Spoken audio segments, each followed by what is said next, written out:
च्या सुरुवातीला एक महत्त्वाची बातमी। मुंबईमध्ये आजपासून 28 जून पर्यंत समुद्राला मोठी भरती येणार आहे। तर यंदाच्या पावसाळ्यामध्ये 19 वेळा समुद्राला मोठी भरती येणार आहे। यंदाच्या पावसाळ्यात सर्वाधिक उंचीच्या लाटा 26 जूनला उसळणार आहेत। भरतीच्या पहिल्या दिवशी नागरिकांना समुद्रकिनारी न जाण्याचं आवाहन करण्यात आलेलं आहे।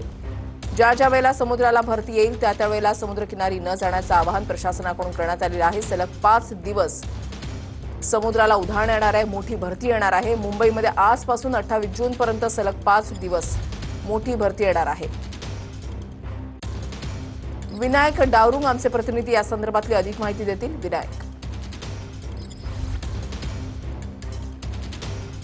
आपण जर पाहिलं तर पुढील 5 दिवस आपण समुद्राला उधाण आलेलं पाहणार आहोत। सध्या मी मरीन ड्राईव्ह परिसरामध्ये आहे। आपण जर पाहिलं तर समुद्राला उधाण जे आहे ते आलेलं आपल्याला पाहायला मिळतंय। 4.59 मीटरच्या उंच लाटा ज्या आहेत त्या उसळायला आता सुरुवात झालेली पाहायला मिळतंय। सगळ्यांना अलर्ट मोड जो आहे तो मुंबई महापालिका आणि पोलिसांनी दिलेला आहे। पोलीस सुद्धा मरीन ड्राईव्हवरती तैनात दिसत आहेत आणि कुठेतरी थोडं जे पर्यटक आलेले आहेत त्यांना मागे करण्याचा प्रयत्न सुद्धा केला जातोय। पुढील 5 दिवस संपूर्ण समुद्राला उधाण जे आहे असणार आहे। मोठमोठ्या लाटा ज्या आहेत त्या उसळणार आहेत।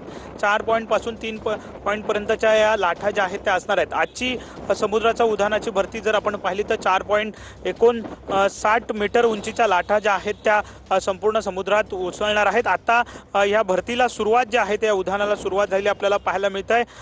आणि संपूर्ण हा मरीन ड्राईव्हचा किनारा आपण पाहू शकतो। संपूर्ण समुद्र जो आहे तो खवळलेला आहे आणि उंचच्या उंच लाटा उसळताना आपल्याला पाहायला मिळत आहेत। मुंबईत सकाळपासून पाऊस जर आपण पाहिला तर तुरळक प्रमाणात पाहायला मिळतोय। हलक्या सरी ज्या आहेत त्या मुंबईत कोसळताना दिसून येत आहेत, परंतु हायटाईड नंतर पावसाचा जोर जो आहे तो वाढू शकतो असंही सांगण्यात आलेलं आहे। सध्या मरीन ड्राईव्हचा हा संपूर्ण किनारा जो आहे तो संपूर्ण फेसाळलेला, त्याचप्रमाणे लाटा उंचच्या उंच उसळताना आपल्याला पाहायला मिळत आहेत। वृषाली, धन्यवाद विनायक दिलेल्या सविस्तर माहितीसाठी।